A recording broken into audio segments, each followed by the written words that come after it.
হযরত আনাস রাদিয়াল্লাহু তাআলা আনহু হতে বর্ণিত হাদিস, কোন মানুষ যদি দুনিয়াতে এমন কোন জায়গায় কোন আমল করে, এমন কোন পাথরের মধ্যে আমল করে যেই পাথরের কোনো জানালা নাই, কোনো দরজা নাই, একেবারে আটকানো, ওই পাথরের মধ্যেও কোন মানুষের যদি কোনো আমল থাকে, কিয়ামতের দিন সেই আমল হাজির করবে কে? আল্লাহ তাআলা কোরআনুল কারীমের মধ্যে বলেন, ওয়ানাদাউল মাওয়াজিনাল কিসতা লিয়াউমিল কিয়ামাতি ফালা তুযলামু নাফসুন শাইআ ওয়া ইন কানা মিসকালা হাববাতিন মিন খারদালিন আতাইনা বিহা ওয়া কাফা বিনা হাসিবিন। আল্লাহ তাআলা বলেন, আমি কিয়ামতের দিন ইনসাফের বিচারালয় কায়েম করব, ন্যায় বিচারের আদালত কিয়ামতের দিন আমি আল্লাহ কায়েম করব। বাস্তব কথা, তিতা লাগলেও সত্য কথা, দুনিয়ার আদালতগুলোর মধ্যে ইনসাফ নাই, বেইনসাফি ভরা। এখানে যদি একটা ইনসাফ হয়, বেইনসাফি হয় হাজার হাজার, কিন্তু আল্লাহ তাআলার আদালতে কোনো বেইনসাফি নাই। আল্লাহ তাআলা বলেন, ওয়ানাদাউল মাওয়াজিনাল কিসতা লিয়াউমিল কিয়ামা। শুধু তাই না, আল্লাহ তাআলা বলেন, ফালা তুযলামু নাফসুন শাইআ। সেই দিন কারো প্রতি সামান্য কোনো জুলুমও করা হবে না। শুধু তাই না, আল্লাহ তাআলা বলেন, ওয়া ইন কানা মিসকালা হাববাতিন মিন খারদালিন আতাইনা বিহা। দুনিয়াতে যদি কেউ কোনো সরিষা দানা পরিমাণ আমল করে, আতাইনা বিহা, ওইটারও আমি হাজির করব। সুবহানাল্লাহ। আল্লাহ তাআলা বলেন, শুধু হাজির করব তা নয়, ওই আমলের ব্যাপারে হিসাবও গ্রহণ করা হবে। আল্লাহ তাআলা বলেন, এত হিসাব কে করবে? আল্লাহ জবাব দেন, কাফা বিনা হাসিবিন। হিসাব নেওয়ার জন্য আমি আল্লাহই যথেষ্ট। হযরত লোকমান সন্তানরা এই কথা শিক্ষা দিচ্ছে, বাজার তুমি হয়তো আমার সামনে পীর সাহেব হয়ে থাকবা, কিন্তু তুমি যখন রাত্রে বেলা রুমের মধ্যে দরজা আটকাইবা, ওয়াইফাই লাইনটা দিবা, গুনাহ করবা, পাপ করবা, আমার সামনে তো তোমার মতো ভালো ভদ্র আর কেউ নাই। তুমি আমার অগোচরে যায় অপরাধ করবা, গুনাহ করবা, মনে কইরো না যে আল্লাহ তাআলা দেখবে না, আল্লাহ সব দেখবে। হযরত লোকমান সেই কথাই বলেন, ও আমার বৎস, তোমার কোন আমল যদি সরিষা দানা পরিমাণ হয়, ওই আমলটা যদি পাথরের মধ্যে থাকে, শুধু তাই না, মিসকালা হাববাতিন মিন খারদালিন ফাতাকুন ফি সখরাতিন, সেটা যদি পাথরের মধ্যে থাকে, আও ফিস সামাওয়াত, সেটা যদি আসমানেও থাকে, আও ফিল আরদ, সেটা যদি জমিনের সাথেও মিশে থাকে, আল্লাহ তাআলা সেই আমলটা হাজির করবেন। ইয়াতি বিহাল্লাহ, ওই আমলটাও হাজির করবে কে? প্রত্যেকটা নবী হিকমতওয়ালা, কোনো সন্দেহ নাই, কিন্তু হযরত লুকমান আলাইহিস সালাম কেন হিকমত গ্রহণ করলেন, নবুয়ত গ্রহণ করলেন না?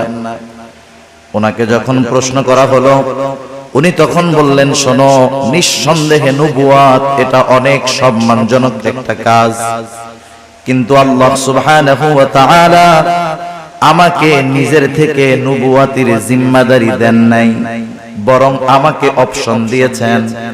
আমি চাইলে নবুয়ত গ্রহণ করতে পারি, আমি চাইলে হিকমত গ্রহণ করতে পারি।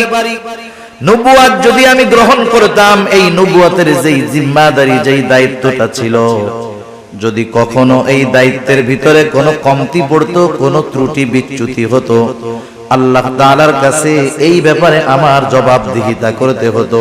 কিন্তু আল্লাহ তাআলা যদি নিজ থেকে সরাসরি আমাকে নবুয়ত দান করতেন, তাহলে আমার এই নবুয়তের জিম্মাদারি পালনের সব ব্যবস্থাপনা আল্লাহ তাআলা গ্রহণ করতেন। এজন্য নবুয়ত গ্রহণ করাটা আমার জন্য রিস্কের ছিল, আমি এই জন্য হিকমত গ্রহণ করেছি। হিকমত কাকে বলা হয়? তাফসীরের মধ্যে আসছে, হিকমত হলো প্রজ্ঞা, হিকমত হলো দ্বীনের পরিপূর্ণ বুঝ, হিকমত হলো স্বপ্নের তাবির তথা স্বপ্নের ব্যাখ্যা। হযরত লোকমানকে আল্লাহ তাআলা হিকমত দান করেছেন। উনি কত হিকমতওয়ালা মানুষ ছিলেন। এখন নয়, শুধু অতীতেও আরব জাতির মধ্যে হযরত লোকমানের হিকমতপূর্ণ ঘটনা কথাগুলার প্রচলন ছিল। তাফসীরের মধ্যে হাদিসের মধ্যেও হযরত লোকমানের এইরকম কিছু কিছু ঘটনা আছে। হযরত লোকমান আলাইহিস সালাম শুরুতেই যে এত সম্মানিত ছিলেন তা নয়, কিন্তু শুরু থেকে তার কর্মকাণ্ডের ভিতরে হিকমতের নিদর্শন পাওয়া যাইত। তিনি একটা মানুষের ছাগল চড়াইতেন, তিনি রাখাল ছিলেন প্রাথমিক সময়। একদিন ওই ছাগলের মালিক এসে বলে, ও লোকমান, তুমি আমার জন্য একটা ছাগল জবাই করবা, আর ছাগলের সবচাইতে সুস্বাদু জায়গার গোশত আমার জন্য নিয়ে আসবা। হযরত লোকমান আলাইহিস সালাম একটা ছাগল জবাই করার পর ওই ছাগলের হৃৎপিণ্ড আর জিহ্বার গোশতটা নিয়ে মালিকের সামনে হাজির। মালিক এবার বলতেছে, লোকমান যাও আর একটা ছাগল জবাই করো, এই ছাগলের সবচাইতে নিকৃষ্ট জায়গার গোশত তুমি আমার সামনে হাজির করবা। এইবার হযরত লোকমান আর একটা ছাগল জবাই করলেন। এইবারও তিনি হৃৎপিণ্ড আর জিহ্বার গোশত নিয়ে হাজির হয়ে গেলেন। মালিক জিজ্ঞাসা করতেছে, ও লোকমান, তুমি কি আমার সাথে মজা করতেছো নাকি? তোমাকে সবচাইতে উত্তম জায়গার গোশত আনতে বললাম, তুমি হৃৎপিণ্ড আর জিহ্বার গোশত আনছো। আবার সবচাইতে নিকৃষ্ট জায়গার গোশত আনতে বলেছি, তুমি হৃৎপিণ্ড আর জিহ্বার গোশত নিয়ে হাজির হইলা, কারণ কি? হযরত লোকমান তখন বললেন, মালিক, কারো যদি এই হৃদয় আর জবানটা ভালো হয়ে যায়, তার সব ভালো হয়ে যায়। মালিক, কারো যদি হৃদয় আর জবানটা খারাপ হয়ে যায়, তার সব কিছু খারাপ হয়ে যায়, সে সবচাইতে নিকৃষ্ট হয়ে যায়।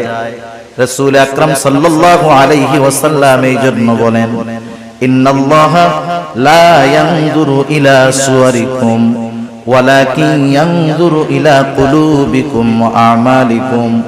আল্লাহ তাআলা কারো সূরত দেখেন না, কারো সিরাত দেখেন না। আল্লাহ তাআলা দেখেন না কে কত সুন্দর, বরং আল্লাহ তাআলা দেখেন কার অন্তরটা কেমন। সেজন্য চেহারা, সূরত, সার্টিফিকেট এগুলার কোনো দাম আল্লাহ তাআলার কাছে নাই। যদি হইতো তাহলে আবু জেহেল সম্মানিত ব্যক্তি হইতো, হযরত বেলাল সম্মানিত ব্যক্তি হতে পারতো। হযরত লোকমান উনিও এরকম ছিলেন, হাবশী কালো গোলাম, কালো চুলগুলা কোকড়া, পাগুলা ছড়ানো, ঠোঁটটা মোটা। এক কথায় আমাদের দৃষ্টিতে একটা মানুষকে অসুন্দর দেখার জন্য যা কিছু দরকার সব তার মধ্যে ছিল, কিন্তু আল্লাহ সুবহানাহু ওয়া তাআলা কেমন সম্মান দিয়েছেন।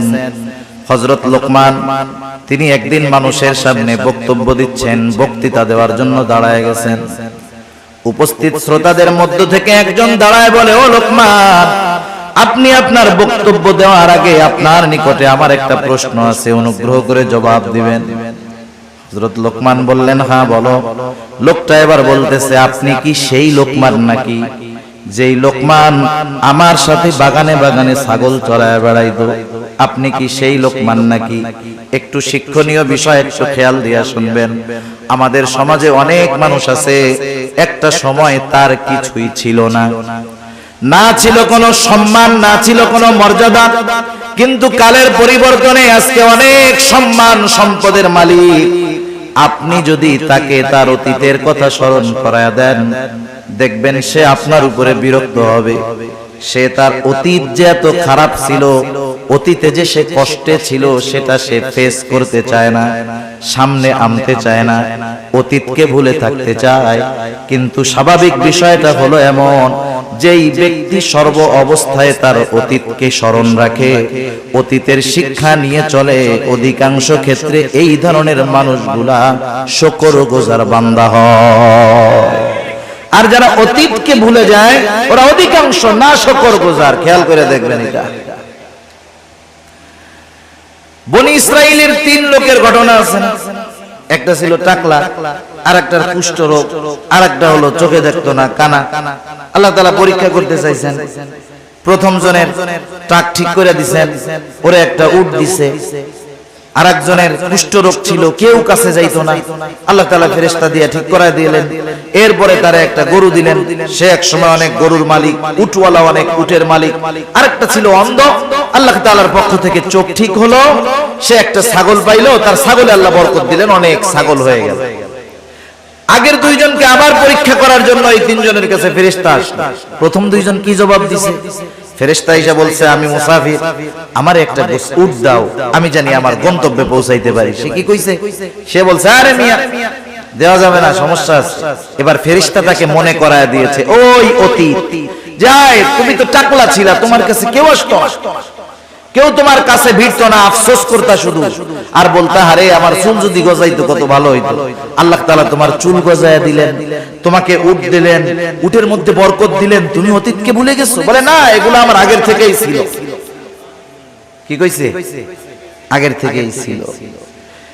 ফেরেশতা এবার বলছে, আল্লাহ তাআলা তোমার যদি আগের অবস্থায় তোমারে ফিরায় দিক। এবার তার নেয়ামত চলে গেছে, আগের অবস্থায় ফিরে গেছে। পরের জন যে কুষ্ঠ রোগী, তারও একই অবস্থা, অতীতকেও স্বীকার করছে। কিন্তু যেই লোকটা অন্ধ, তার কাছে যখন যায় বলল, আমি একটা ছাগল চাই, মুসাফির বলল, আল্লাহর বান্দা, তোমার যতগুলা লাগে তুমি নিয়ে যাও, কোনো অসুবিধা নাই, কারণ এক সময় আমার কিছু ছিল না, এগুলা আমাকে আল্লাহ তাআলা দিয়েছে। সেই জন্য শুকরগুজার বান্দা, অতীতকে যারা স্মরণ রাখে, অধিকাংশ ক্ষেত্রে তারা হয়। আমাদের সমাজে আমাদেরকে যদি আমাদের কারো অতীত এরকম থাকে, আর কেউ যদি লোক সম্মুখে আমার ওই দুর্বল অতীতটাকে স্মরণ করায়া দেয়, আমি তাকে থ্রেট মাইরা, ভারী মাইরা বসায়া দিব। কিন্তু হযরত লোকমান এমনটা করেন নাই, তিনি সহসা জবাব দিয়ে দিয়েছেন, হ্যাঁ তুমি ঠিক বলেছো, আমি সেই লোকমান যে এক সময় বাগানে বাগানে ছাগল চড়াইতো। সম্মান কমে গেছে অতীত স্বীকার করায়। হযরত লোকমানকে এবার ওই লোকটা প্রশ্ন করতেছে, লোকমান, তাহলে এই পর্যায়ে আপনি যে আসলেন, কোন গুণের কারণে আপনি আসলেন, কোন কারণে আল্লাহ তাআলা আপনাকে এত মর্যাদা দিলেন? হযরত লোকমান বললেন, শোনো, সত্যবাদিতা, আমানতদারিতা, অহেতুক কথাবার্তা থেকে আমি বিরত থেকেছি। আমি মনে করি এই সবের কারণে আল্লাহ রাব্বুল আলামিন আমাকে এই সম্মান দিয়েছে। হযরত লোকমানকে প্রশ্ন করেছে, হযরত লোকমান স্বীকার গিয়েছে, কারণ তিনি ছিলেন একজন শুকরগুজার বান্দা। আল্লাহ তাআলা হযরত লোকমানের ব্যাপারে সেই জন্য বলেন, ওয়ালাকাদ আতাইনা লোকমানাল হিকমাতা আনিশকুর লিল্লাহ, আমি লোকমানকে হিকমত প্রদান করেছি, আনিশকুর লিল্লাহ, যাতে সে আল্লাহ তাআলার শুকরগুজার করে, আল্লাহ তাআলার কৃতজ্ঞতা প্রকাশ করে। এখান থেকে এক নম্বর শিক্ষণীয় আমাদের জন্য হলো, আমরা যখন কোনো নেয়ামত প্রাপ্ত হব, যখন কোনো নেয়ামত পাবো, আমরা শুকর আদায় করব কার? আল্লাহ তাআলার শুকরিয়া আদায় করব। বলেন তো, আমরা যদি শুকরিয়া আদায় না করি, আল্লাহ তাআলার কৃতজ্ঞতা প্রকাশ যদি আমরা না করি, আল্লাহ তাআলার সম্মান কমে যাবে? কমবে না। আল্লাহ তাআলার যদি শুকর আদায় আমরা না করি, আল্লাহ তাআলার সম্মান কমবে না।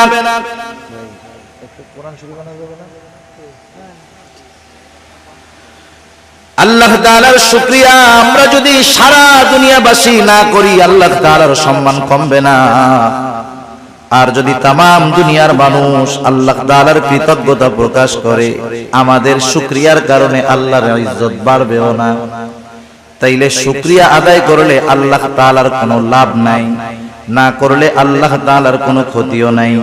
এজন্য আল্লাহ তাআলা বলেন, ওয়ামান ইয়াশকুরু ফাইন্নামা ইয়াশকুরু লিনাফসি, যে কৃতজ্ঞতা প্রকাশ করে সে সেটা তার নিজের জন্যই করে।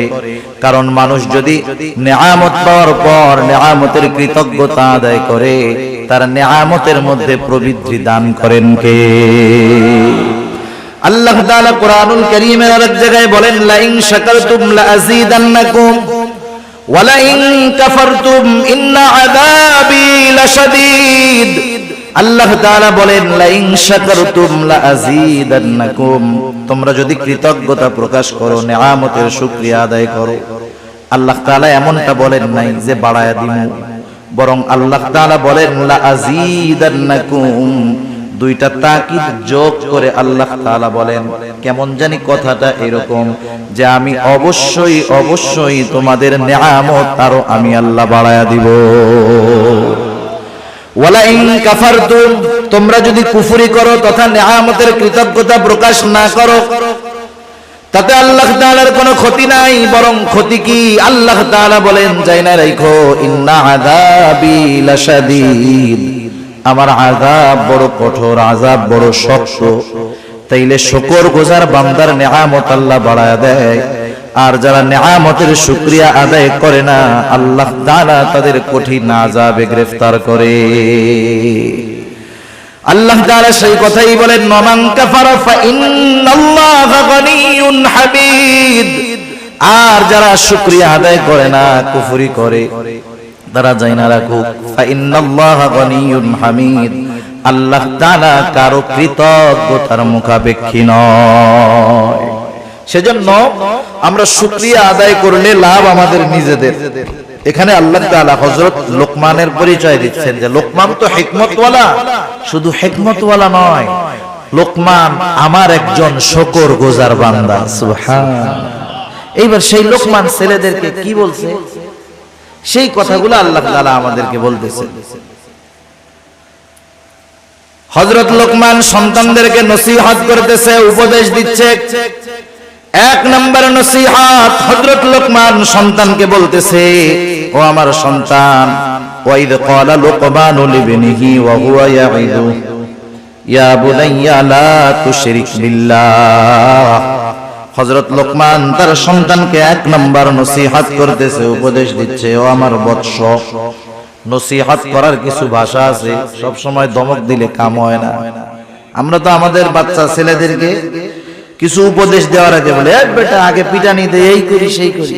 না না, আপনি আপনার সন্তানকে যদি কোনো কথা শোনাতে চান, তাহলে তাকে আবেগ, মহব্বত, ভালোবাসার সাথে উপদেশটা করতে হবে।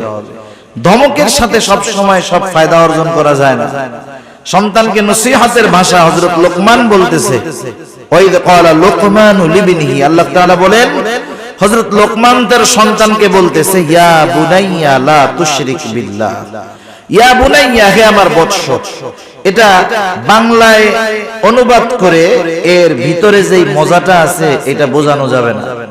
আপনাকে যদি বাংলাদেশ নয় তামাম দুনিয়ার শ্রেষ্ঠ একজন আর্টিস্ট একটা আপেল অথবা কমলা আইকা আপনার সামনে দিয়া বলে, এটা খুব মজা না খাইতে, আপনি দেখবেন ঠিক, কিন্তু এর মজা বোঝা যাবে না।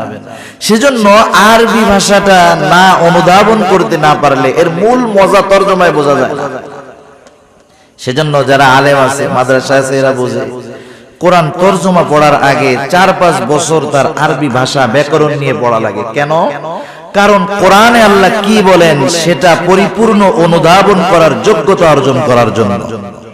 এখন তো আমার নেই, একটু ভাষাগত জ্ঞান থাকলেই মনে করে আমার চাইতে বড় আর কে জানে, ঠিক না? হযরত লোকমান বলতেছেন, ইয়া বুনাইয়া লা তুশরিক বিল্লাহ, এই ইয়া বুনাইয়ার মধ্যে মায়া, মমতা, স্নেহ, মোহাব্বত, ভালোবাসার বহির প্রকাশ আছে। হযরত লোকমান বলতেছে, হে আমার বৎস, লা তুশরিক বিল্লাহ, আমরা মুমিন, আমরা মুসলমান, আমরা আমাদের সন্তানদেরকে প্রথম যেই শিক্ষাটা দেওয়ার দরকার হযরত লোকমান সেই শিক্ষাটাই দিয়েছেন। আল্লাহ তাআলা কত সুন্দরভাবে হযরত লোকমানের নসিহতগুলো জানায় দিলেন যে হযরত লোকমান তার সন্তানকে সর্বপ্রথম তাওহীদ তথা আল্লাহ তাআলার একত্ববাদের পরিচয় শিক্ষা দিয়েছে, ঈমানের শিক্ষা দিয়েছে। আগে মূল হলো ঈমানের শিক্ষা। কিসের শিক্ষা? ঈমান হলো সব আমলের মূল। আমল ভুরি ভুরি আছে, ঈমান নাই, ওই আমলের কোনো দাম নাই। সেজন্য শিরক থেকে আমাদের সন্তানদেরকে বাঁচার নসিহত করতে হবে। এখন যদি আমরা নিজেরা নিজেদের মধ্যে একটু যাচাই বাছাই করি, আমাদের নাসিরউদ্দিন জর্জ ভাই বলতেছিলেন, আপনারা এখানে আসার আগে আজকে সারাদিন আপনার সন্তান কি করেছে, কয়জন বাপ খোঁজ নিছেন? 5 জন হাত উঁচা করতে পারবেন না। এবার আমি যদি আপনাদের প্রশ্ন করি, এমন কোন বাবা আছেন একটু বলেন, আমি আমার সন্তানটাকে একদিন সুন্দর মতো আমার পাশে বসাইয়া গায়ে হাত বুলাইয়া এরকম বলেছি, ও আমার কলিজার টুকরা সন্তান, আল্লাহ তাআলার সাথে শিরিক কইরো না। আসেননি দুই একজন বাপ এরকম? আমার পোলা এখনো বড় হয় নাই, এই ওয়াজ করার টাইম ওরে হয় নাই, এই জন্য আমি করি নাই। মানে আপনারা আবার কইতে পারেন যে হুজুর ওয়াজ করতেছেন, আপনি কি এই আমল করছেন নাকি? মানে আমার ছেলে অত বড় হয় নাই তো। তাহলে দেখেন এই জায়গায় যে কয়জন আছেন, একজন সাহস করে হাত উঁচা করতে পারেন না, আফসোসের ব্যাপার। একটু চিন্তা করেন না কি হবে অবস্থা, কবরে যাওয়ার পরে ওই পোলা কি দিবে? দেওয়ার আছে কিছু? বরং ওই পোলা আপনি আমল করতেছেন, ওই ছেলে জাহান্নামে যাওয়ার কারণ হইতে পারে। হযরত লোকমান সন্তানকে বলতেছে, ইয়া বুনাইয়া লা তুশরিক বিল্লাহ, হে আমার বৎস, তুমি আল্লাহ তাআলার সাথে শিরক কইরো না। কেন শিরক করবা না? ইন্নাশ শিরকা লা যুলমুন আযীম, শিরক হলো মহা অন্যায়, মহা জুলম। প্রত্যেকটা গুনাহ, প্রত্যেকটা পাপ জুলম, কিন্তু সবচাইতে বড় জুলম হলো আল্লাহর সাথে শিরক করা। এজন্য আল্লাহ তাআলা কোরআনুল কারীমের মধ্যে বলেন, ইন্নাল্লাহা লা ইয়াগফিরু আন ইউশরাকা বিহি ওয়া ইয়াগফিরু মা দুনা যালিকা লিমান ইয়াশা ওয়া মান ইউশরিক বিল্লাহি ফাকাদ ইফতারা ইসমান আযীমা। আল্লাহ তাআলা জানায় দিয়েছেন, ইন্নাল্লাহা লা ইয়াগফিরু আন ইউশরাকা বিহি, নিশ্চয় আল্লাহ তাআলা তার সাথে যে শিরক করে তাকে আল্লাহ তাআলা ক্ষমা করবে না। আল্লাহ তাআলা বলেন, ওয়া ইয়াগফিরু মা দুনা যালিকা লিমান ইয়াশা, শিরক ছাড়া যদি কেউ কোনো অন্যায় করে আল্লাহ তাআলা যাকে চান তাকে তিনি ক্ষমা করে দিবেন। কিন্তু যে শিরক করলো সে কি অপরাধ করলো? আল্লাহ তাআলা বলেন, ওয়া মান ইউশরিক বিল্লাহি ফাকাদ ইফতারা ইসমান আযীমা, যে আল্লাহ তাআলার সাথে শিরক করলো, ফাকাদ ইফতারা ইসমান আযীমা, সে এক মহা পাপের সূচনা করলো। এজন্য এই পৃথিবীতে যার দ্বারা শিরক শুরু হয়েছে, কিয়ামত পর্যন্ত যত শিরক হবে সব শিরকের সমপরিমাণ গুনাহ তার আমলনামায় যোগ হবে। যেমন আদম আলাইহিস সালামের এক সন্তান যে হত্যা করছে, হত্যাকারী যেটা, কিয়ামত পর্যন্ত পৃথিবীতে যত অন্যায়ভাবে হত্যা সংগঠিত হবে সব হত্যার গুনাহ তার আমলনামায় যোগ হয়ে যাবে। নাউযুবিল্লাহ। সেজন্য আল্লাহ আমাদেরকে শিরক থেকে বাঁচার তৌফিক দান করুন। আল্লাহ তাআলা আমাদেরকে সকল প্রকার শিরক থেকে বেঁচে থাকার তৌফিক দান করুক, সবাই বলি আমিন। সেজন্য আমাদের দ্বারা জানি নতুন কোন শিরকের আবির্ভাব না ঘটে। এই যে অনেক সময় নতুন নতুন মাজার গজায়, শুনছেন না আপনারা? রাত্রের মধ্যে মাজার উঠে যায় একবার, কয়দিন পরে ওই জায়গায় সেজদা দেওয়া, এইসব অপরাধ শুরু হয়। যাদের মাধ্যমে এগুলো শুরু হলো, যতদিন ওইখানে ওই অপকর্ম চলবে তাদের আমলনামায় ওই গুনাহ যোগ হতে থাকবে। আল্লাহ তাআলা এরপর আরেক জায়গায় বলেন, ইন্নাল্লাহা লা ইয়াগফিরু আন ইউশরাকা বিহি ওয়া ইয়াগফিরু মা দুনা যালিকা লিমান ইয়াশা ওয়া মান ইউশরিক বিল্লাহি ফাকাদ যাল্লা যালালান বাঈদা। আল্লাহ তাআলা জানায় দেন, শিরক ছাড়া তিনি সব গুনাহ ক্ষমা করে দিবেন। শুধু তাই না, যারা শিরকের সাথে জড়িত হয়ে যায় তারা বহুত বড় পথভ্রষ্ট হয়ে যায়, তারা সিরাতে মুস্তাকিমের পথ থেকে বিচ্যুত হয়ে জাহান্নামের পথের পথিক তারা হয়ে যায়। আল্লাহ তাআলা বলেন, ফাকাদ যাল্লা যালালান বাঈদা, তারা বহুত বড় পথভ্রষ্ট হিসাবে পরিণত হয়। শুধু তাই না, আল্লাহ তাআলা কোরআনুল কারীমের আরেক জায়গায় বলেন, মান ইউশরিক বিল্লাহি ফাকাদ হারামাল্লাহু আলাইহিল জান্নাতা ওয়া মাওয়াহুন নার ওয়া মা লিয-যালিমিনা মিন আনসার। আল্লাহ রাব্বুল আলামিন বলেন, মান ইউশরিক বিল্লাহ, যে আল্লাহ তাআলার সাথে শিরক করে, ফাকাদ হারামাল্লাহু আলাইহিল জান্নাহ, আল্লাহ তাআলা তার জন্য জান্নাতকে হারাম করে দেয়। যারা শিরক করে তাদের জন্য জান্নাত হারাম। জোরে বলেন, তাদের জন্য জান্নাত কি? হারাম, হারাম। শুধু তাই না, আল্লাহ তাআলা বলেন, ওয়া মাওয়াহুন নার ওয়া মা লিয-যালিমিনা মিন নাসীর। আল্লাহ তাআলা বলেন, জাহান্নাম এটা কতই না নিকৃষ্ট আবাসস্থল, তাদের জন্য কোনো সাহায্যকারী নাই। আল্লাহ তাআলা যারা শিরক করে তাদের ব্যাপারে একটা উপমা দেন। আল্লাহ তাআলা বলেন, ওয়ামান ইউশরিক বিল্লাহ ফাকাআন্নামা খাররা মিনাস সামা ফাতাখতাফুহু আত-তায়রু আও তাহওয়ি বিহির রিহু ফি মাকানিন সাহিক। আল্লাহ তাআলা বলেন, মান ইউশরিক বিল্লাহ, যে আল্লাহ তাআলার সাথে শিরক করে, ফাকাআন্নামা খাররা মিনাস সামা, সে কেমন জানি আসমান থেকে পতিত হয়। আল্লাহ তাআলার জিম্মাদারি তার উপর থেকে উঠে যায়, সে আসমান থেকে পতিত হলো। ফাকাআন্নামা খাররা মিনাস সামা ফাতাখতাফুহু আত-তায়রু, একটা পাখি তারে সো মাইরা নিয়ে গেল। আও তাহউই বিহির রিহু ফি মাকানিন সাহিক, অথবা প্রচন্ড ঝড় বাতাস তাকে দূরবর্তী অজানা কোন জায়গায় নিক্ষেপ করলো। তার মানে যেই ব্যক্তি শিরক করে সে তার আমল সপ্তবাদ হয়, জাহান্নামের ঠিকানা তার হয়, জান্নাত হারাম হয়। আল্লাহ তাআলা উপমা দিয়ে বুঝাইলেন সে একেবারে ধ্বংস হয়ে যায়, নিঃশেষ হয়ে যায়, শেষ তার সব, জিন্দেগি বরবাদ, আখিরাত বরবাদ। সেজন্য আমরা কখনো চাই না যে আমাদের সন্তানেরা জাহান্নামী হোক, কেউ চায় না, কেউ চায় না। সেজন্য আমরা আমাদের সন্তানদেরকে বোঝাবো যে আল্লাহর সাথে শিরক কইরো না, কারণ শিরক সবচাইতে বড় জুলম, আর শিরক করলে সবচাইতে বেশি বেজার হন আল্লাহ রাব্বুল আলামিন। এটা হযরত লোকমানের প্রথম নসিহত। এরপরে আল্লাহ সুবহানাহু ওয়া তাআলা এই নসিহতের পরে নিজে কিছু নসিহত করেছেন। সময় সুযোগ হইলে ওইটা আমরা শেষে বলবো। আজকে শুধু হযরত লোকমানের নসিহতগুলো আমরা শুনি, একটু খেয়াল রাখবো, মুখস্থ করার চেষ্টা করব। এক নাম্বার নসিহত, হযরত লোকমান তার সন্তানকে কার সাথে শিরক করতে মানা করেছে। দুই নাম্বার, এবার সন্তানকে উদ্দেশ্য করে হযরত লোকমান বলতেছে, ইয়া বুনাইয়া ইন্নাহা ইন তাকু মিসকালা হাববাতিন মিন খারদালিন ফাতাকুন ফি সাখরাতিন আও ফিস সামাওয়াতি আও ফিল আরদি ইয়াতি বিহাল্লাহ। আল্লাহর সাথে শিরক করবা না, পাপ করবা না, শিরক করবা না।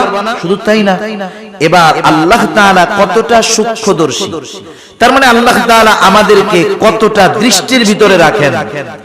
হযরত লোকমান সন্তানকে সেটা বুঝাইতেছেন।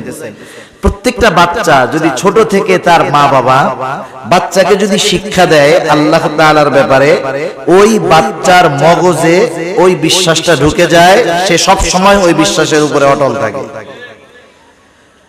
হযরত লোকমান সন্তানকে এবার কি বলতেছে, ইয়া বুনাইয়া ইন্নাহা ইন তাকু মিসকালা হাববাতিন মিন খারদাল।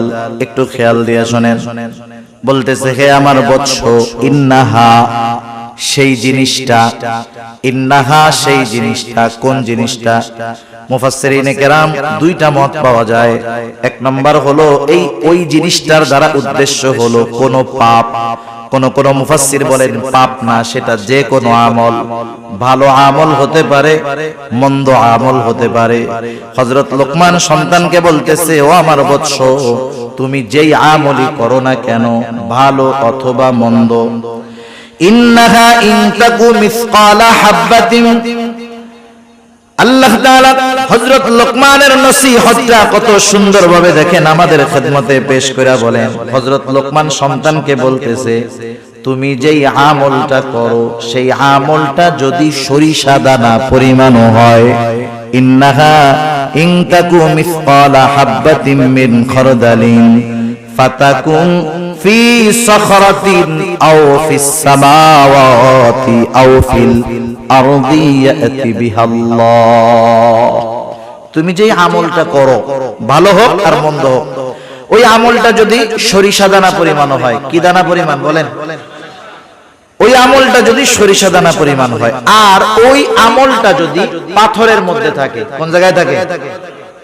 হযরত আনাস রাদিয়াল্লাহু তাআলা আনহু হতে বর্ণিত হাদিস, কোন মানুষ যদি দুনিয়াতে এমন কোন জায়গায় কোন আমল করে, এমন কোন পাথরের মধ্যে আমল করে যেই পাথরের কোন জানালা নাই, কোন দরজা নাই, একেবারে আটকানো, ওই পাথরের মধ্যেও কোন মানুষের যদি কোন আমল থাকে, কিয়ামতের দিন সেই আমল হাজির করবে কে? আল্লাহ তাআলা কোরআনুল কারীমের মধ্যে বলেন, ওয়ানাদাউল মাওয়াজিনাল কিসতা লিয়াউমিল কিয়ামাতি ফালা তুযলামু নাফসুন শাইআ ওয়া ইন কানা মিসকালা হাববাতিন মিন খারদালিন আতাইনা বিহা ওয়া কাফা বিনা হাসিবিন। আল্লাহ তাআলা বলেন, আমি কিয়ামতের দিন ইনসাফের বিচারালয় কায়েম করব, ন্যায় বিচারের আদালত কিয়ামতের দিন আমি আল্লাহ কায়েম করব। বাস্তব কথা, তিতা লাগলেও সত্য কথা, দুনিয়ার আদালতগুলোর মধ্যে ইনসাফ নাই, বেইনসাফি ভরা। এখানে যদি একটা ইনসাফ হয়, বেইনসাফি হয় হাজার হাজার, কিন্তু আল্লাহ তাআলার আদালতে কোনো বেইনসাফি নাই। আল্লাহ তাআলা বলেন, ওয়ানাদাউল মাওয়াজিনাল কিসতা লিয়াউমিল কিয়ামাহ। শুধু তাই না, আল্লাহ তাআলা বলেন, ফালা তুযলামু নাফসুন শাইআ। সেই দিন কারো প্রতি সামান্য কোনো জুলুমও করা হবে না। শুধু তাই না, আল্লাহ তাআলা বলেন, ওয়া ইন কানা মিসকালা হাববাতিন মিন খারদালিন আতাইনা বিহা। দুনিয়াতে যদি কেউ কোনো সরিষা দানা পরিমাণ আমল করে, আতাইনা বিহা, ওইটারও আমি হাজির করব। সুবহানাল্লাহ। আল্লাহ তাআলা বলেন, শুধু হাজির করব তা নয়, ওই আমলের ব্যাপারে হিসাব গ্রহণ করা হবে। আল্লাহ তাআলা বলেন, এত হিসাব কে করবে? আল্লাহ জবাব দেন, কাফা বিনা হাসিবিন। হিসাব নেওয়ার জন্য আমি আল্লাহই যথেষ্ট। হযরত লোকমান সন্তানরা এই কথা শিক্ষা দিচ্ছে, বাজার তুমি হয়তো আমার সামনে পীর সাহেব হয়ে থাকবা, কিন্তু তুমি যখন রাত্রে বেলা রুমের মধ্যে দরজা আটকাইবা, ওয়াইফাই লাইনটা দিবা, গুনাহ করবা, পাপ করবা, আমার সামনে তো তোমার মতো ভালো ভদ্র আর কেউ নাই। তুমি আমার অগোচরে যায় অপরাধ করবা, গুনাহ করবা, মনে কইরো না যে আল্লাহ তাআলা দেখবে না, আল্লাহ সব দেখবে। হযরত লোকমান সেই কথাই বলেন, ও আমার বৎস, তোমার কোন আমল যদি সরিষা দানা পরিমাণ হয়, ওই আমলটা যদি পাথরের মধ্যে থাকে, শুধু তাই না, মিসকালা হাববাতিন মিন খারদালিন ফাতাকুম ফি সাখরাতিন, সেটা যদি পাথরের মধ্যে থাকে, আও ফিস সামাওয়াত, সেটা যদি আসমানেও থাকে, আও ফিল আরদ, সেটা যদি জমিনের সাথেও মিশে থাকে, আল্লাহ তাআলা সেই আমলটা হাজির করবেন। ইয়াতি বিহাল্লাহ, ওই আমলটাও হাজির করবে কে? আল্লাহ তাআলা কেন হাজির করতে পারেন? কারণ আল্লাহ তাআলা ইন্নাল্লাহা লাতীফুন খাবীর, কারণ আল্লাহ তাআলা হলেন সব খবর জানে। শুধু তাই না, সূক্ষ্ম দ্রষ্টা, সূক্ষ্ম থেকে সূক্ষ্মাতীত সব বিষয়ের খবর আল্লাহ তাআলার কাছে আছে। আরে আমল সংগঠিত হওয়ার পরে তো সেটা আল্লাহ তাআলা জানেন। আমি যখন কোনো আমল করার চিন্তা করি, বদ আমলের চিন্তা করি, সেটারও খবর যিনি জানেন তিনি কে? আল্লাহ তাআলা সূরাতুল কাফের মধ্যে বলেন, ওয়ালাকাদ খালাকনাল ইনসানা ওয়া না'লামু মা তুওয়াসওয়িসু বিহি নাফসুহু ওয়া নাহনু আকরাবু ইলাইহি মিন হাবলিল ওয়ারিদ। আল্লাহ তাআলা বলেন, আমি মানুষ সৃষ্টি করেছি, ওয়া না'লামু মা তুওয়াসওয়িসু বিহি নাফসুহু, আমি জানি কোন জিনিস তার অন্তরের মধ্যে ওয়াসওয়াসা দেয়। ওয়াসওয়াসা দেখা যায় নাকি? দুনিয়ার মধ্যে তো এমন প্রযুক্তি আছে, একটা মানুষ অসুস্থ হয় নাই, কিন্তু তার কোনো অর্গান অসুস্থ হতে পারে, শরীরের কোনো অংশ অসুস্থ হতে পারে, হয় নাই। ওই লোকটারে যদি এমআরআই মেশিনের মধ্যে ঢুকায় দেওয়া হয়, রিপোর্ট বের হয়ে আসবে আপনার কিডনি অসুস্থ হয় নাই, তবে হতে পারে, যত্ন নেন।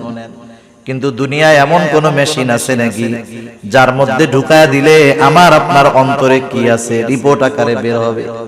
আছে? নাই। কিন্তু আল্লাহ তাআলা বলেন, ও আমার গোলাম, আমি তোমাকে সৃষ্টি করেছি, শুধু তাই না, আমি এটাও জানি তোমার অন্তরের মধ্যে কোন জিনিসে ওয়াসওয়াসা দেয়। কেন জানেন?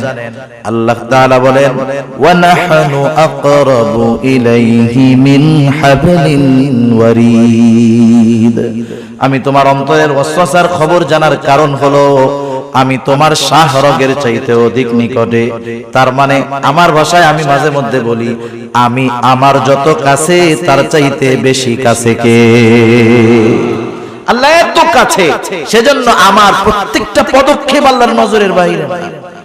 গহীন অরণ্যের মধ্যে গভীর রাত্রে যদি একটা পাতা পড়ে, সেই পাতা পড়ার খবরটাও জানে কে? আল্লাহ তাআলা জানে। এত সূক্ষ্মদর্শী আল্লাহ তাআলা। তাহলে এই টেন্ডেন্সি, এই চিন্তা, এই দর্শন, এই মতবাদ, এই ফিকির, এই চিন্তা যেটাই কর না কেন, এটা যদি একটা মানুষের মধ্যে সর্ব অবস্থাতে থাকে, ও যখন একা থাকবে ও চিন্তা করবে সব দেখতেছে কে? এই চিন্তাটা সন্তানের মধ্যে ঢুকায়া দেন। এই চিন্তা সন্তানের মধ্যে ঢুকান, পরিবারের মানুষের মধ্যে ঢুকান। আমরা চেষ্টা করি, বারবার বলি, ইনশাআল্লাহ সন্তানের চরিত্র বাপের সামনে যেমন হবে, লাইট নিভাইয়া দরজা আটকাইয়া ঘরের মধ্যে গেলেও সেম কোয়ালিটির চরিত্রই থাকবে, ঠিক কিনা? চারিত্রিক শিক্ষা দিয়েছে এই জায়গায়। কি শিক্ষা দিয়েছে? প্রথম শিক্ষা দিয়েছে ইমানের শিক্ষা। কিসের শিক্ষা? এখানে দিয়েছে চারিত্রিক শিক্ষা, বিষয় একটা, কিন্তু এর মধ্যেই চরিত্র সংশোধনের শিক্ষা হযরত লোকমান তার সন্তানকে দিয়ে দিয়েছে। এরপরে শিক্ষা দিয়েছে সামাজিকতা। ইসলাম সামাজিকতার সর্বোচ্চ শিক্ষা দিয়েছে। হযরত লোকমান এবার তার সন্তানকে বলতেছে, ইয়া বুনাইয়া আকিমিস সালাহ ওয়া'মুর বিল মা'রুফি ওয়ানহা আনিল মুনকার ওয়াসবির আলা মা আসাবাক ইন্না যালিকা মিন আজমিল উমুর। হযরত লোকমান এবার সন্তানদের শিক্ষা দিচ্ছে দায়িত্ববোধ সম্পর্কে। এটা হলো দায়িত্ববোধ সম্পর্কে হযরত লোকমান সন্তানদের শিক্ষা দিচ্ছে। বেশি সময় আমি আর নিব না আপনাদের, কারণ 12টা বেজে গেছে, এত রাত করা যাবে না, অল্প সময়। হযরত লোকমান সন্তানদের বলতেছে, ইয়া বুনাইয়া আকিমিস সালাহ, এ বৎস নামাজ কায়েম কর। কি কায়েম করবে? আমার আগে এক হুজুর নামাজের কথা বলছে, আমি ওই জায়গায় শুনছি। তাহলে অভিভাবক নিজে নামাজ পড়লে হবে না, নামাজ পড়ার জন্য সন্তানকে আদেশ করতে হবে। হাদিসের মধ্যে আসছে, মুরু আওলাদাকুম, আবু দাউদের হাদিস, তোমরা তোমাদের সন্তানদেরকে আদেশ করো, যখন তার বয়স 7 হবে নামাজের জন্য আদেশ করবা, 10 বছর বয়স হবে নামাজ না পড়লে প্রহার করবা, আর বিছানাটা আলাদা বানায়া দিবা। আমাদের সমাজে আছে এখন 7, 8, 9, 10 বছর হয়ে গেছে, একসাথে ভাই বোন ঘুমায়, একসাথে মা ছেলে ঘুমায়। এটা ইসলাম সাপোর্ট করে না। কেন করে না? আপনাদের এলাকায় আলহামদুলিল্লাহ অনেক আলেম আছে, ওনাদের কাছ থেকে একটু জেনে নিবেন। কথা বুঝতে পারছেন? সেজন্য বাচ্চারা বড় হইলে বিছানা আলাদা করে দিতে হবে। 7 বছর হলে নামাজের আদেশ, 10 বছর হলে নামাজ না পড়লে প্রহার করতে হবে। আর আল্লাহ তাআলা বলেন, ওয়া'মুর আহলাকা বিস-সালাতি ওয়াসতাবির আলাইহা লা নাসআলুকা রিজকা নাহনু নারযুকুকা ওয়াল আকিবাতু লিত-তাকওয়া। আল্লাহ তাআলা বলেন, ওয়া'মুর আহলাকা বিস-সালাহ, তুমি একা নামাজ পড়লে হবে না, তুমি তোমার পরিবার আহাল যারা আছে তাদেরকেও নামাজের জন্য আদেশ দাও।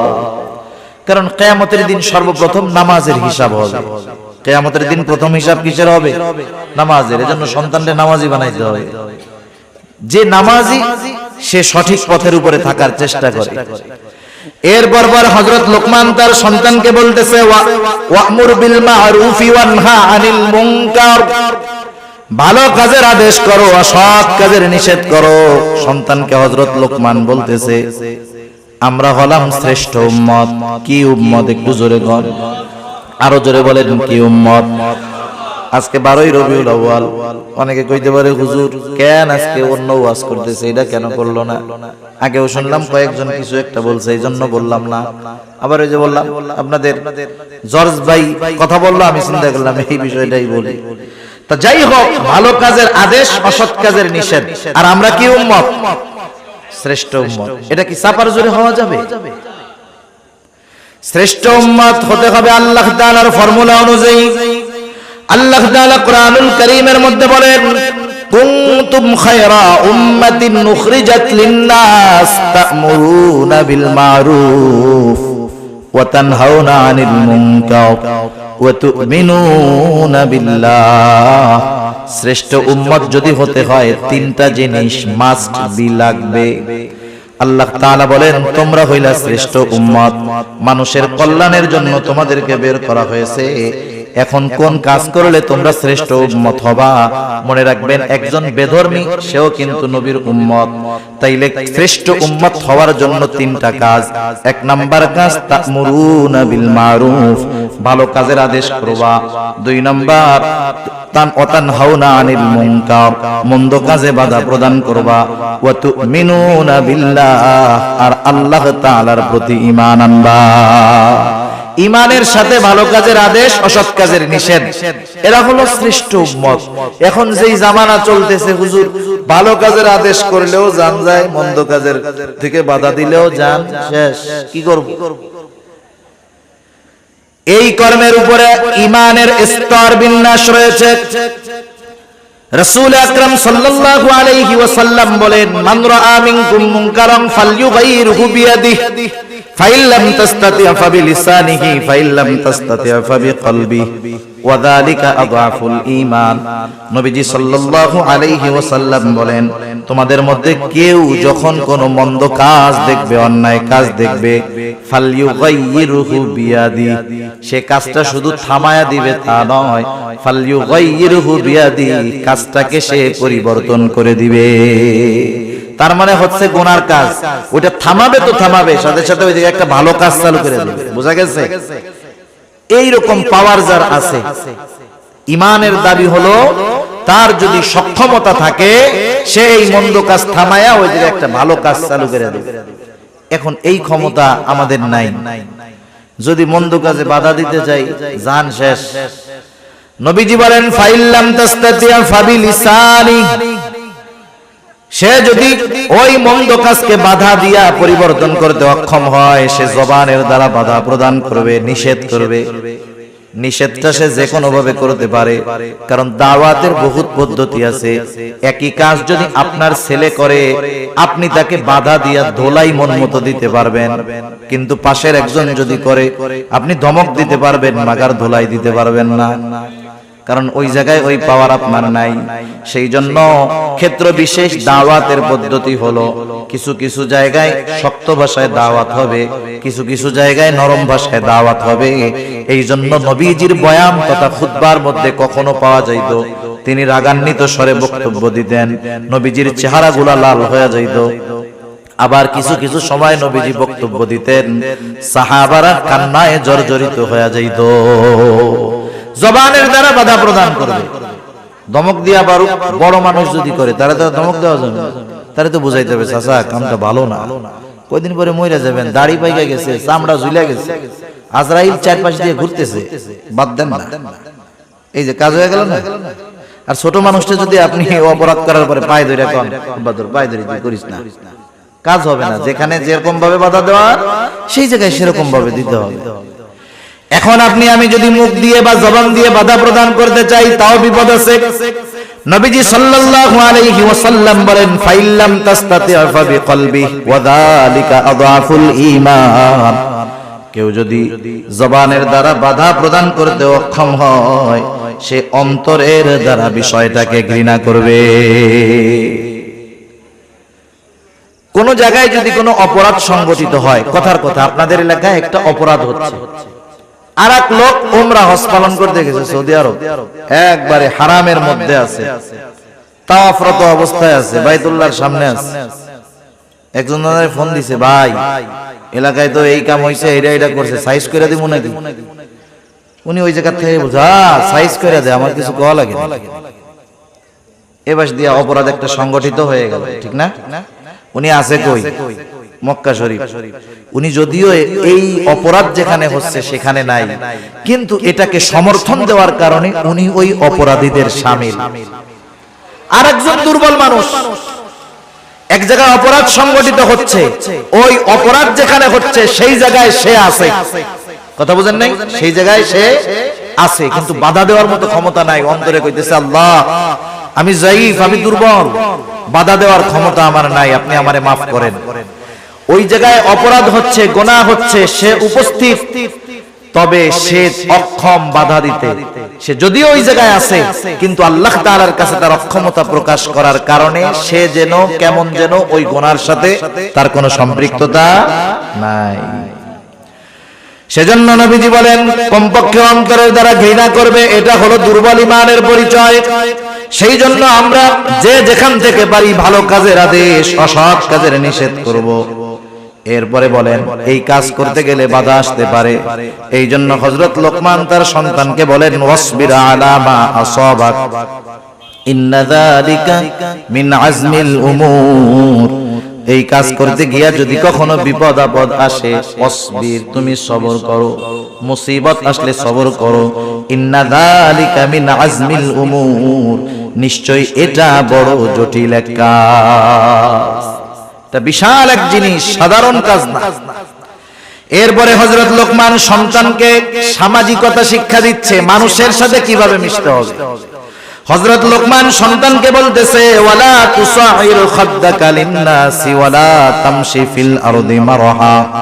10 মিনিট কষ্ট হইতেছে নাকি আপনাদের? আর 10-15 মিনিট সর্বোচ্চ। ওয়ালা তুসাইর খাদ্দাকা লিন্নাসি ওয়ালা তামশি ফিল আরদি মারহা। সন্তানকে বলতেছে, আমার সন্তান, তুমি কখনো মানুষের দিক থেকে মুখ ফিরায়া তুমি কথা বলবা না। তার মানে অহংকারের সাথে তুমি মানুষের সাথে কথা বলবা না। অহংকার বড় জঘন্য এক পাপ। ইবলিসের আমলের কমতি ছিল না, কিন্তু সব নষ্ট হয়ে গেছে যেই কারণে, সেটার নাম হলো অহংকার। আল্লাহ রাসূল সাল্লাল্লাহু আলাইহি ওয়াসাল্লাম বলেন, লা ইয়াদখুলুল জান্নাতা মান কানা ফি কলবিহি মিসকালা হাববাতিন মিন কিবর। যার অন্তরের মধ্যে সরিষা দানা পরিমাণ অহংকার থাকবে, সে জান্নাতে প্রবেশ করতে পারবে না। সেজন্য দুনিয়ায় সম্পদ, শিক্ষা, সার্টিফিকেট, যোগ্যতা, ডিগ্রি থাকতে পারে, এটা নিয়ে অহংকার করার কোনো কিছু নাই। সম্পদ, আপনাদের এলাকা এখানে বা সারা বাংলাদেশে এমন কেউ আছে নাকি যে কারুনের চাইতে ধনী ছিল? আছে? দেখেন, এই সম্পদ নিয়ে অহংকার করছে, সম্পদ সহ শেষ। ক্ষমতার দিক দিয়ে যদি হিসাব করেন, ফেরাউন, নমরুদ, হামান, বখতেনসর, এদের মতো ক্ষমতাওয়ালা কেউ নাই। অথচ অহংকার করেছে, অবাধ্য হয়েছে, সীমা লঙ্ঘন করেছে, সব শেষ। ইবলিসের মতো আমলের কোনো অভাব নাই, আমলদার কেউ ছিল না, অহংকার করেছে, সব শেষ। এজন্য আল্লাহর নবী বলেন, আল্লাহ তাআলা বলেন, আল কিবরিয়াউ রিদাই, অহংকার হলো আমার চাদর। সেই জন্য আমরা অহংকার করব না। অহংকারের দ্বারা ক্ষতি হলো, জান্নাতের মধ্যে প্রবেশ করা যাবে না। অহংকার থেকে বাঁচতে হবে। হযরত লোকমান সন্তানদেরকে সেই কথা শিক্ষা দিলেন যে, সন্তান, মানুষের সাথে মুখ ফিরায়া তথা অহংকারের সাথে তুমি কখনো কথা বলবা না। ওয়ালা তামশি ফিল আরদি মারহা, জমিনের উপরে কখনো গর্ব ভরে পদচারণ করবা না। জোরে জোরে পা ফালাইয়া একবারে স্টাইল দিয়া হাঁটবা না। রহমানের বান্দাদের কিছু গুণাবলী আল্লাহ তাআলা সূরাতুল ফুরকানের মধ্যে আল্লাহ তাআলা তার স্পেশাল বান্দাদের কিছু গুণাবলী বর্ণনা করেছেন। আল্লাহ তাআলা বলেন, ওয়া ইবাদুর রহমানিল্লাযীনা ইয়ামশুনা আলাল আরদি হাওনা ওয়া ইযা খাতাবাহুমুল জাহিলুনা ক্বালু সালামা। রহমানের বান্দা হলো তারা কারা? ওয়া ইবাদুর রহমান আল্লাযীনা ইয়ামশুনা আলাল আরদি হাওনা, যারা মধ্যপন্থা অবলম্বন করে একেবারে নম্রতার সাথে পথ চলে, তারা রহমানের বান্দা। সুবহানাল্লাহ। সেজন্যই লাফায় লাফায় পথ চললে, পা ফলায় পথ চললে ওরকম না। আল্লাহ তাআলা কোরআনুল কারীম সূরা বনী ইসরাঈলের মধ্যে বলেন, ওয়ালা তামশি ফিল আরদি মারহা ইন্নাকা লান তাখরিকাল আরদা ওয়া লান তাবলুগাল জিবালা তুলা ওয়ালা তামশি ফিল আরদি মারহা। জমিনের মধ্যে দর্প ভরে, গর্ব ভরে তুমি চলাচল কইরো না, দর্প ভরে পথ চলে। আল্লাহ তাআলা বলেন, ইন্নাল্লাহা লা ইউহিব্বু কুল্লা মুখতালিন ফাখুর। আল্লাহ তাআলা মুখতাল আর ফাখুররে পছন্দ করেন না। মুখতাল হলো যে নিজের নিজে বড় মনে করে, নিজের নিজে বড় মনে করে, আর ফাখুর হলো যে ওই বড়ত্বটা মানুষের সামনে প্রকাশ করে, নিজে নিজে মনে করে যে আমি সবচেয়ে ভালো, আমার চেয়ে ভালো আর কি। আরেকটা হলো মানুষের মধ্যে বলে আরে মিয়া আমি সবচাইতে ভালো আলেম, আমি সবচাইতে ভালো জ্ঞানী, আমি সবচাইতে বেশি বুঝি। এটা হলো ফাকুক। এই দুইটারই আল্লাহ কি করে না? পছন্দ করে না। হযরত লোকমান সন্তানদের শিখায়া দিচ্ছে বাজান কেমনে তুমি পথ চলবা, তুমি কেমনে পথ চলবা। হযরত লোকমান সন্তানকে বলতেছে ওয়াকসিদ ফি মাশিকা ওয়াগদুদ মিন সাউতিক ইন্না আনকারাল আসওয়াত লাসাউতুল হামির। হযরত লোকমান সন্তানকে বলতেছে তুমি জমিনের মধ্যে মধ্যম পন্থা অবলম্বন করে হাঁটবা, অতি দ্রুত গতিতে হাঁটবা না, ইহুদি খ্রিস্টানদের মতো আস্তে আস্তে হাঁটবা না, মধ্যম পন্থা অবলম্বন করে হাঁটবা। আর একটা উপদেশ শিক্ষা দিল যে তুমি তোমার কণ্ঠস্বরকে একটু নিচু কইরা রাখবা। ওয়াগদুদ মিন সাউতিক, তুমি তোমার কণ্ঠস্বরকে উচ্চ আওয়াজে কোনো আওয়াজ করবা না, কণ্ঠস্বরকে নিম্নে রাখবা। আল্লাহ তাআলা কত সুন্দর দেখেন এই উচ্চ কণ্ঠস্বর যাদের, বিনা কারণে মাঝে মধ্যে অনেক মানুষ আছে ধমক দিয়া ওঠে, আছে না? গলাটা বড় যদি রাখতে পারে 10 জনের মধ্যে ঝগড়া যখন লাগে মনে করে আমার চাইতে আর কে বড়, আবার পরে এসে এই বেটা হইছে আমার গলাই শুধু শোনা গেছে, জানো আর কারো কথাই শোনা যায় না। আল্লাহ তাআলা বলে তুই হইলে গাধা। কি বলেন? ইন্না আনকারাল আসওয়াতি লাসাউতুল হামির, নিশ্চয়ই গাধার আওয়াজ সর্বনিকৃষ্ট আওয়াজ। এগুলো সামাজিকতার শিক্ষা দিয়েছে কত সুন্দরভাবে হযরত লোকমান তার সন্তানকে। নৈতিকতার শিক্ষা, ঈমানের শিক্ষা, গুনার থেকে বাঁচার শিক্ষা, মানুষের সাথে চলাচল আচরণের শিক্ষা হযরত লোকমান সন্তানকে দিয়েছে। বাবা হিসেবে উনি যেমন নসিহত করেছেন, অনুরূপ ভাবে আমাদের প্রত্যেকের উচিত, যারা বাবা হয়েছেন যারা হবেন, এই নসিহতগুলা জানা, আবেগ মোহাব্বত ভালোবাসার সাথে সন্তানদেরকে এই নসিহতগুলা করা। আল্লাহ তৌফিক দান করুক, সকলে বলি আমিন। দোয়া হয়ে যাবে। একটা মসজিদ, এই মসজিদের উদ্যোগে মাহফিল আপনারা জেনে থাকবেন। মজিদ اللهم بارك على محمد وعلى آل محمد كما باركت على إبراهيم وعلى آل إبراهيم إنك حميد مجيد. الحمد لله رب العالمين والعاقبة للمتقين والصلاة والسلام على خير خلقه محمد وعلى آله وأصحابه أجمعين. ربنا ظلمنا أنفسنا وإن لم تغفر لنا وترحمنا لنكونن من الخاسرين. ربنا آتنا في الدنيا حسنة وفي الآخرة حسنة وقنا عذاب النار. ربنا لا تزغ قلوبنا بعد إذا هديتنا وهب لنا من لدنك رحمة إنك أنت الوهاب. ওগো দয়াময় আল্লাহ, গভীর রাত পর্যন্ত দিনই আলোচনা করার পর গুনাহ মাখা হাত আপনার দরবারের দিকে তুলে ধরেছি। হায় আল্লাহ, রাত্র যত গভীর হয় দুনিয়ার মানুষের দরজাগুলা বন্ধ হয়ে যায়, আর রাত্র যত গভীর হয় আপনার রহমতের দুয়ার তত উন্মোচিত হয়। আমরা গুনাহগার, আপনি তো গফফার।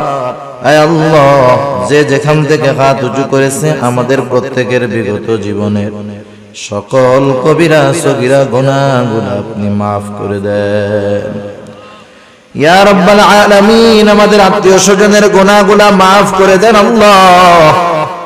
যারা দুনিয়াতে বেঁচে আছে তাদেরকে মাফ করে দেন,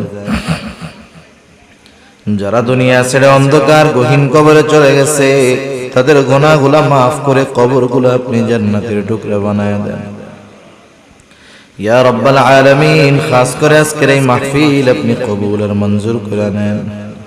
হায় আল্লাহ, যে মসজিদের উদ্যোগে মাহফিল, মসজিদ খানা কবুল আর মঞ্জুর করেন আল্লাহ।